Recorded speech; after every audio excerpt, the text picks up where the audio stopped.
ఉద్యోగుల కోసం బొప్పరాజు ప్రకటన.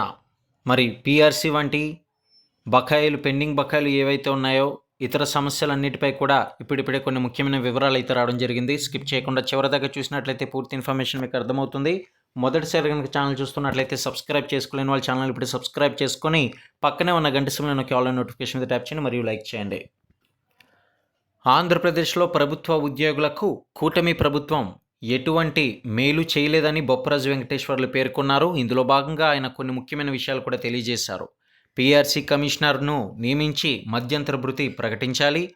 కూటమి ప్రభుత్వం మేనిఫెస్టోలో ప్రకటించిన విధంగా ప్రభుత్వ ఉద్యోగులకు, కాంట్రాక్ట్ అవుట్సోర్సింగ్ ఉద్యోగులకు ఇచ్చిన హామీలను నెరవేర్చాలి. చూశారు కదండి, ఇప్పటికే అవుట్సోర్సింగ్ ఉద్యోగులు ఎంతోమంది అయితే వారి యొక్క సమస్యలు చెప్పుకుంటూ ప్రభుత్వానికి చెప్తున్నా కూడా పట్టింపు లేదు కాబట్టి బాధ వ్యక్తపరుస్తున్నారు. మరి ఇందులో భాగంగా అవుట్సోర్సింగ్ ఉద్యోగులను కూడా దృష్టిలో ఉంచుకొని ప్రతి ఒక్క సమస్యను కూడా తీర్చాలని అయితే అంటున్నారు.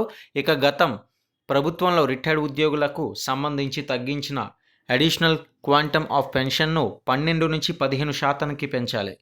ఆర్టీసీలో విద్యుత్ బస్సుల ప్రవేశాన్ని మరి చూసినట్లయితే స్వాగతిస్తూనే ప్రైవేట్ ఆపరేటర్లకు బస్సుల అప్పగించకుండా ప్రభుత్వమే నిర్వహించాలి.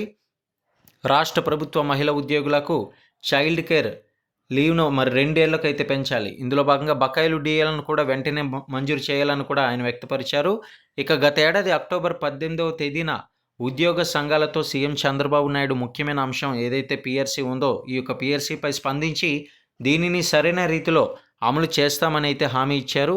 అయినప్పటికీ కూడా ఆ యొక్క హామీని అయితే ఇంతవరకు కూడా నిలబెట్టుకోలేదు. కాబట్టి ఉద్యోగుల సమస్యల కోసం రాష్ట్రంలో ప్రధాన ఉద్యోగ సంఘాలను సంప్రదించి ఆ తర్వాత త్వరలోనే ఉద్యమ కార్యాచరణ చేపడతామని మరి బొప్పరాజు వెంకటేశ్వర్లు తెలియజేశారు.